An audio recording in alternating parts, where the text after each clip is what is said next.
एक बार एक sir class में पढ़ा रहे थे। उन्होंने एक लड़के से कहा कि सारी की सारी किताबें जो है वो इकट्ठी कर लो, और सारी किताबों में वो जवाब पढ़ने लगे। इतने में उनके हाथ में नरेंद्र की किताब आई। नरेंद्र की किताब पढ़ते ही सर थोड़ा सा गुस्सा हो गए।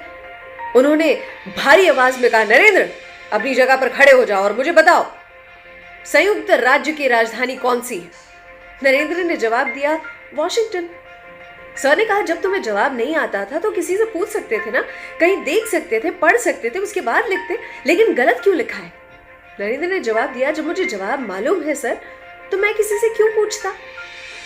सर आग बबूला हो चुके थे। पूरी क्लास को लगा कि अब तो इसकी खैर नहीं। सर उसके पास पहुंच गए। उन्होंने भारी आवाज में कहा, याद रखना अमेरिका की राजधानी है न्यूयॉर्क, समझे।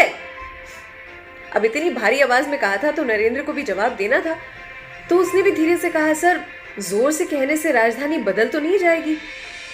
अमेरिका की राजधानी है वॉशिंगटन।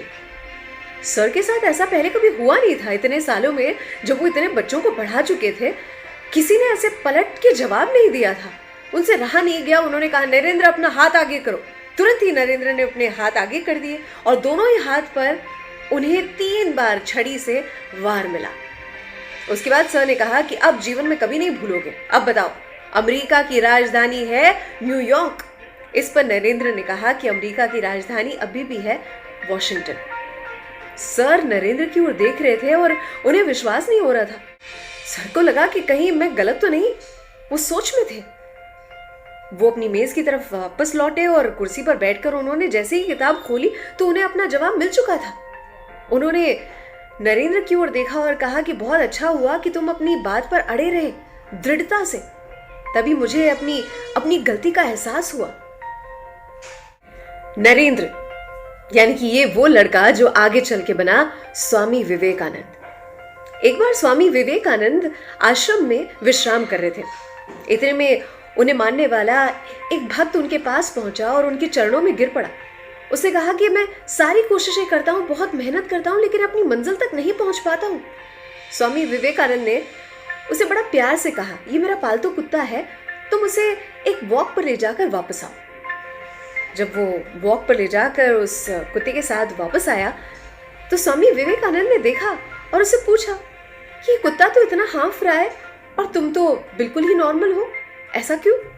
तो इस पर उस आदमी ने कहा, क्योंकि मैं तो बड़े आराम से चल रहा था, लेकिन स्वामी जी ये जो कुत्ता है वो हर गाड़ी के पीछे जा रहा था, बहुत भाग रहा था, फालतू का उछल रहा था, कूद रहा था, इसलिए वो हाँफ रहा और मैं हाँफ नहीं रहा। स्वामी विवेकानंद ने उस आदमी की ओर मुस्कुराते हुए कहा, यही तो तुम्हारा जवाब है, तुम्हें तुम्हारा जवाब मिल चुका होगा। अर्थात हम अपनी मंजिल की ओर बढ़ते तो हैं, निकलते तो हैं, लेकिन पहुंच पाए उससे पहले ही भटक जाते हैं। ऐसे हम हमारी मंजिल से दूर निकल जाते हैं, हमें एहसास भी नहीं होता कि हम भटक चुके हैं। अर्थात अपनी मंजिल पर ही फोकस रखें, क्योंकि वो कहते हैं ना कि संघर्ष जितना